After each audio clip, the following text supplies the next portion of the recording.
Well, the good news is, after my last video, I made it back in one piece. Very dark, very cold, and very wet. God, that was a shock going up to me waist in that.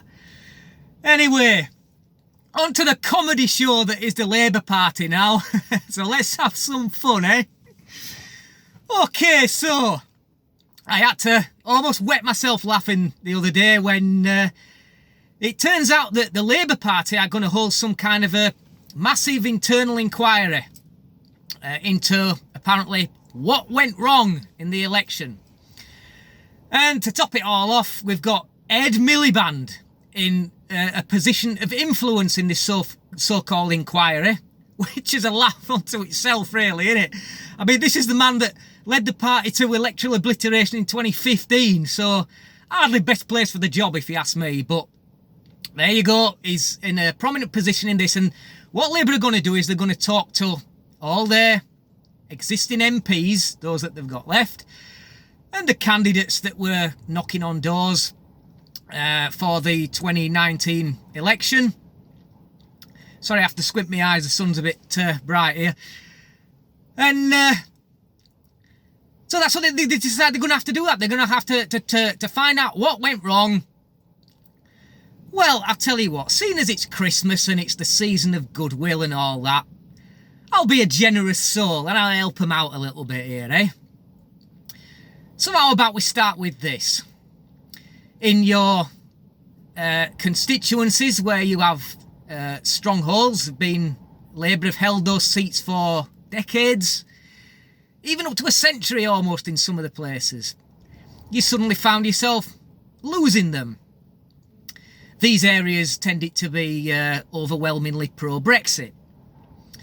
And you had candidates out there, and you had current MPs such as Mary Cray for Wakefield, Yvette Cooper, who's managed to hold on by the skin of her teeth for Castleford. And you had these people that were pushing Remain, Remain, Remain, and second referendum. Oh, no, I think we ought to let you guys have another say in all this, just to make sure that you get the right decision first time. Let's do it again, shall we? Well, do you think that might be the reason why? Do you think it also could be the reason that Jeremy Corbyn was staying neutral on this? Decided to sit on the fence, even when push came to shove, rather than take a side, he decided to stay neutral. Could it be the fact that the public in these areas took a look at that and thought, you know, this guy, he doesn't really, his heart's not in Brexit. He campaigned to respect the referendum in 2017 and he failed on all fronts. Boris Johnson stood here with his phrase, let's get Brexit done. Well, I think it's a bit of a no-brainer, isn't it, that? Not only that, you have people that are pushing policies that are based on fantasy economics. Now, of course, these people, they want to see money spent in the areas, they want to see jobs, but generally you'll find that people, at least adults anyway, I mean, I think really the leadership, the fan base now for Labour, I think pretty much adults have left the party by now, you know what I mean? It's down to far leftists and, I don't know, those that are almost children even, those that are basically not old enough to vote. These are the fan base for Labour, and, you know, adults, they are at least a little bit screwed on. They know that you don't get something for nothing. If you push something for nothing, that it's either a scam or it's too good to be true. And I'm really glad to see that people have managed to see through the fantasy economics of Labour. But I'll also suggest for Labour that the second thing that you should do is forget about talking to your MPs, forget about talking to your candidates, forget about talking to your activists, forget about talking to Momentum.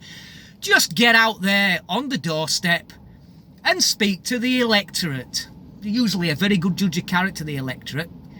Go up to them and say, now sir, nice to meet you. What do you think went wrong? And what do you think the reaction's going to be? Ah! You wouldn't listen to us. You know what I mean? And it's like they were saying, candidates were saying that they were knocking on door after door after door, and people were saying, You guys aren't listening. We've told you once, we've told you twice, we've told you 3 times we want to leave the EU. You're not listening to us. So perhaps Mr. Remainer Miliband, who might I add, whose constituency has a 69% leave. Can you believe that? Ed Miliband, who were Remain, a diehard Remainer, and his constituency is 69% to leave. That in itself should say that Ed Miliband is not fit to chair this inquiry. So you've got to laugh, haven't you? You have got to laugh. So I think Labour will be languishing obscurity for quite some time now, and long may that continue. Thanks for watching. Till next time, easy.